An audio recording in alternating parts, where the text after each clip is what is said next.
বাংলাদেশকে চাপে ফেলল ভারত, বড়সড় ধাক্কা খেল বাংলাদেশ।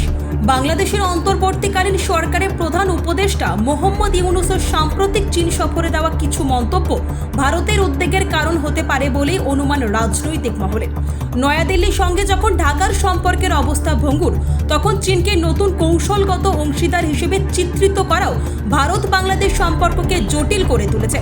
ইউনূস কৌশলগতভাবে গুরুত্বপূর্ণ উত্তর পূর্ব ভারতের অঞ্চলে চীনা অর্থনীতির সম্প্রসারণের পক্ষে ছিলেন, এটিকে স্থলবেষ্টিত অঞ্চল বলে অভিহিত করেছিলেন।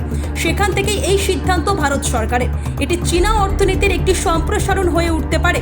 এই মন্তব্য ভারতের কূটনৈতিক মহলে প্রতিক্রিয়া সৃষ্টি করেছে। ট্রানজিট সুবিধা বাতিলের ফলে বাংলাদেশের রপ্তানিকারকদের খরচ ও সময় বৃদ্ধি পাবে। বিশেষ করে ভুটান ও নেপালের মতো ভূমিবেষ্টিত দেশগুলোর সঙ্গে বাংলাদেশের বাণিজ্যে প্রভাব পড়বে। ফলে বাংলাদেশের রপ্তানি কার্যক্রমে জটিলতা সৃষ্টি হবে। এই কারণে বাংলাদেশের অর্থনীতিতে ধাক্কা লাগার সম্ভাবনা প্রবল। জনমত বাংলা ব্যুরো, কলকাতা।